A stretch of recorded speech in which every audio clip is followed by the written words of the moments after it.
tests can show stuff, but you also know your own body. And I think it's having the confidence to kind of speak up and be an advocate as well, because I think the practitioner relationship's a two-way thing. You have to kind of work together.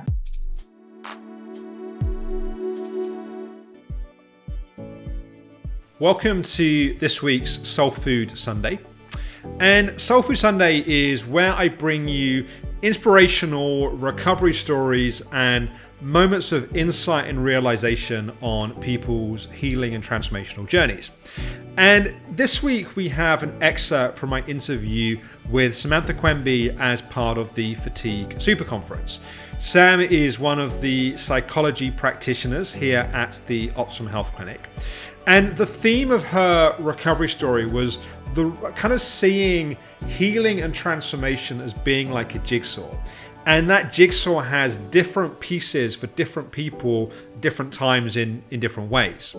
And this is towards the end of the interview, and we're talking a bit about some of the things that helped her put together those different pieces of the jigsaw and navigating, listening to her own kind of felt instinct, along with working with the guidance and expertise of practitioners. So here is Samantha Quemby.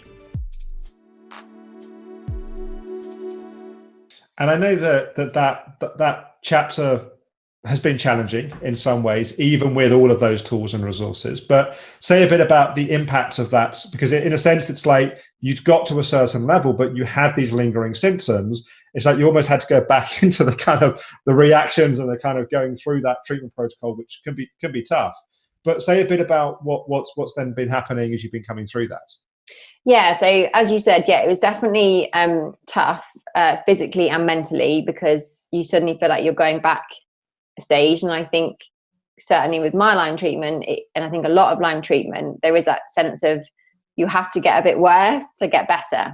You kind of have to, really pull yourself back to catapult forward. And just what I've noticed throughout is kind of the way my doctor worked is in different sort of stages. He didn't go full in on every infection straight away.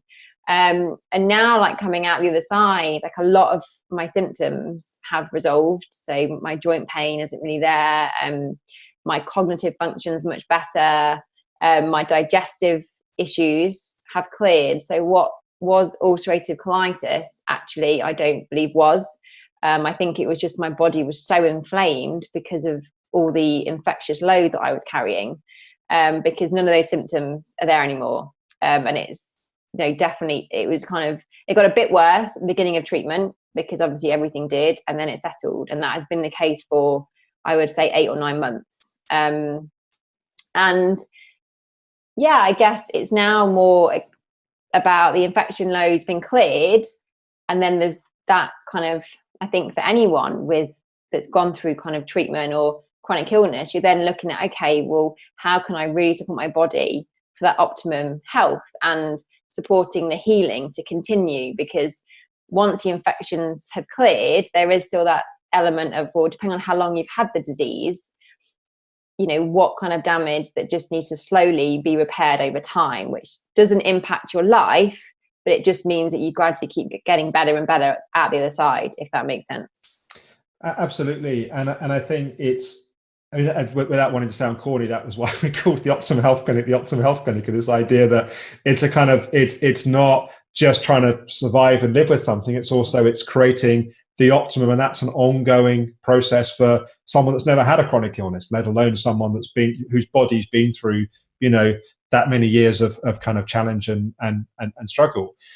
I'm curious, as we kind of start to kind of come to the end, in terms of, you've had a journey which had a lot of pieces to that jigsaw, and given also your experience working with a lot of patients as a psychology practitioner as well, I guess I'm curious as to what do you think either helped you, or in hindsight would have been helpful if you'd known it at certain times, helped you with that navigating of finding these different jigsaw pieces? Because it could be quite an emotional roller coaster. It can be you have to have a certain resilience, or cultivate a certain resilience, I think, to be able to go on those ups and downs and those challenges. What do you think helped you, or would have helped you if you'd known it at various times?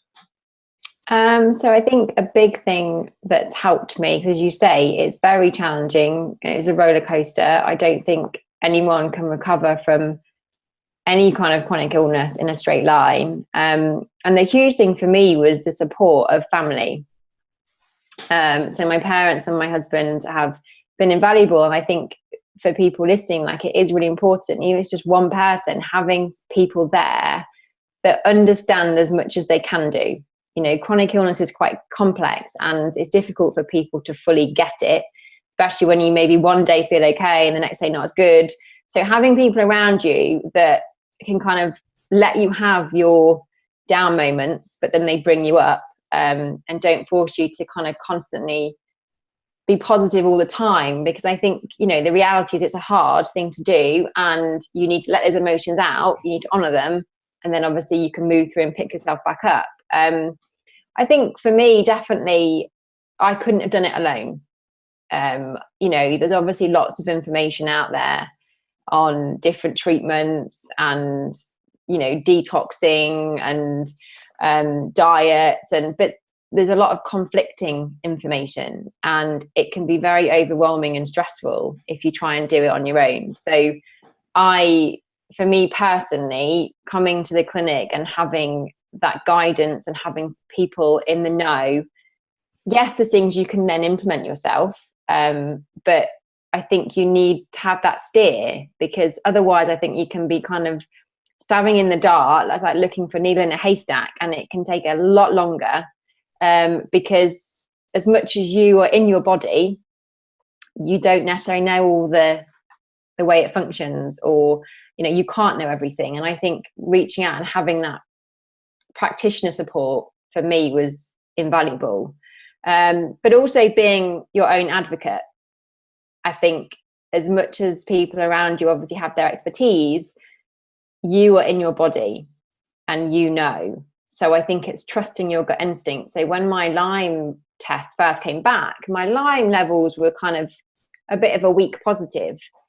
But as I'd looked into Lyme, I just knew, I was like, this is my missing piece. This is what is going on. And so I very much was then like, I am going to uncover this and go on that angle. So I think, you know, tests can show stuff, but you also know your own body. And I think it's having the confidence to kind of speak up and be an advocate as well, because I think the practitioner relationship's a two-way thing. You have to kind of work together.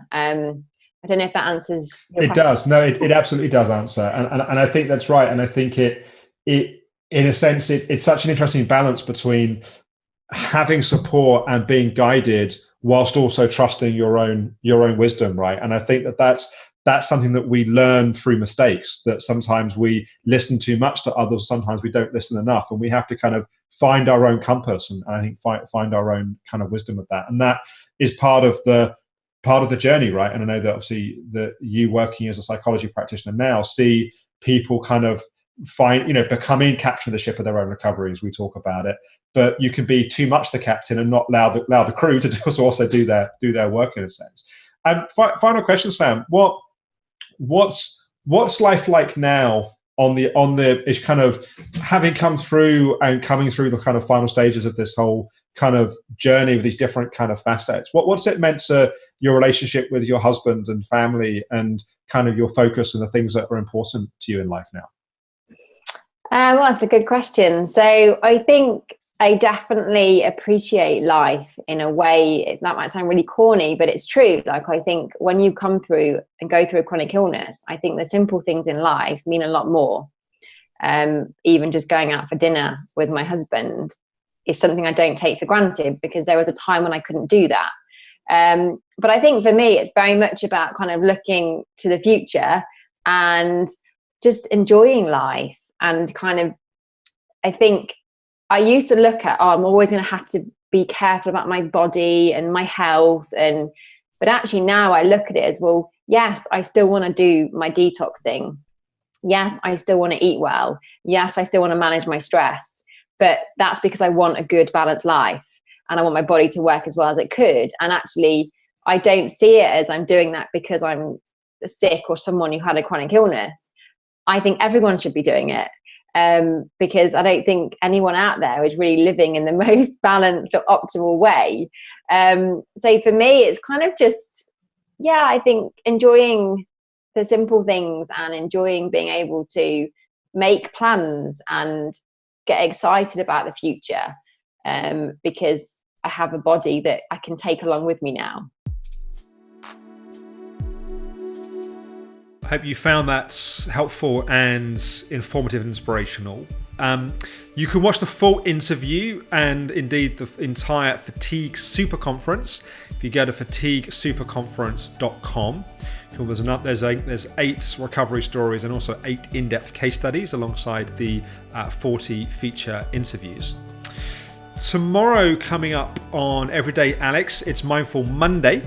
And for next week's Mindful Monday, we have an excerpt from my interview with psychobiologist Stan Tatkin, which was filmed in LA, I think 3 years ago.